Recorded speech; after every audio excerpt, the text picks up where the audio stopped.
toddler slipped through a fence past heavily armed gents. But will Biden's security change after a child wandered into sniffing range? You guys. On Tuesday, a toddler squeezed through a White House security fence and actually got onto the grounds near the north side of the building, which means we almost had two people speaking gibberish in the Oval Office.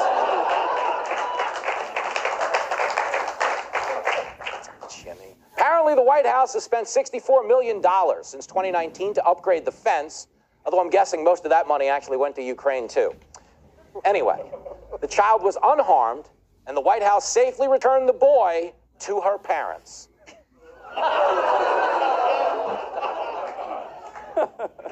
I wonder what old Joe's got to say about this. No, look, that fence is like that on purpose, man. I like the kids to be able to slip through. I like kids for so many reasons, all right? But I'm not a sicko like that Dalai Lama, sticking out his tongue. I come in from behind, all right? I go in for the nape of the neck. I'm a nape smeller. Good feller.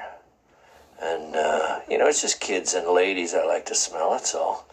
But I can't do it in public anymore. I get in trouble. I need a private place. I need a sniff skiff.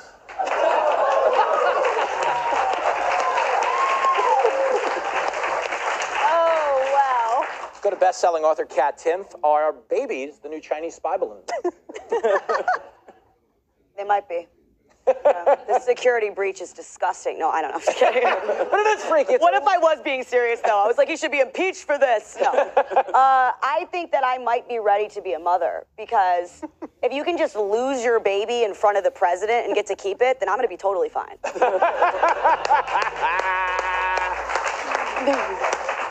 What have I been so worried about all these years? I thought you had to, actually always. You don't have to keep track of it. There's apps. I'm getting pregnant tomorrow. There's apps. You can do things.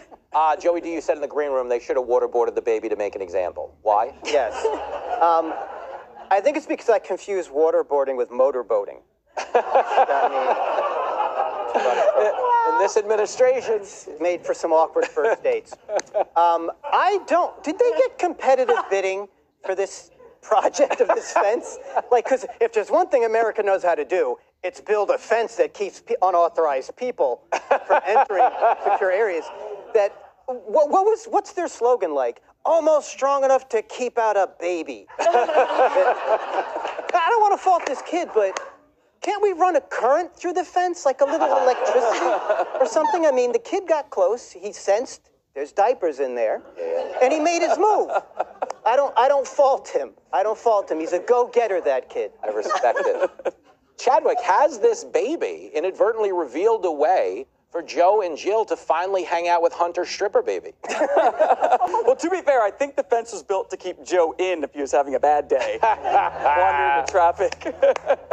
They spent $64 million on this fence, and you can't have a way when tourists visit to get a picture of the White House without the fence in the way. I don't know if you've noticed that in D.C., but millions of people come to see this house, and you have a picture of this stupid, $64 million. Yep, it's bananas. It's bananas, yeah. I don't know what to make of it, but I will say this, because in the green room, you said it was nice to see someone on their hands and knees in the White House besides Monica Lewinsky. Took the words out of my mouth. They get frisky on the business channel. Yeah, I'm kidding. in a blue dress. No, but good callback. But is it not so insane? Because you go to bed at night, you want to believe, at least at the White House, we're playing a little defense. Clearly, we're not. Were we naive this whole time, like meaning in previous generations, or do you think this is new? This has happened many times, not many, several times before. And because it happened so many times, they decided to make the fence taller instead of wider, and a little bit wider, I should say, so the baby was able to get in. But I really think this toddler would just wanted his own press conference. I think he just did, because it was last week. The president was in Ireland, and he did give a press conference to kids. He did. And now the babies want one, too. So they said, we're just going to go in and get it. Well, the parents said he just wanted to speak to the guy in charge of the White House, but Xi Jinping couldn't come to the front.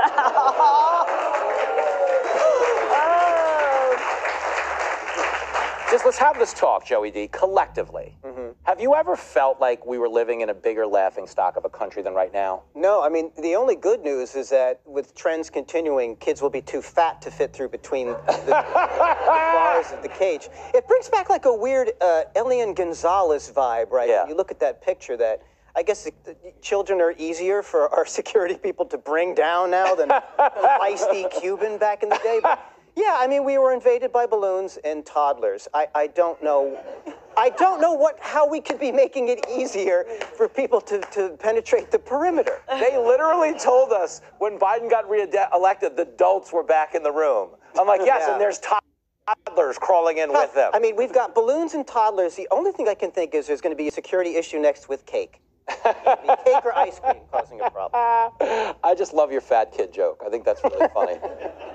The fat kids are actually, that's a safety mechanism. You can't kidnap them anymore because it takes too long. You know what I mean? Throw you back out. Yeah, you imagine being a kidnapper in 2023? You're like, kid, get in the van, I got candy. The kid's like, does it contain peanuts?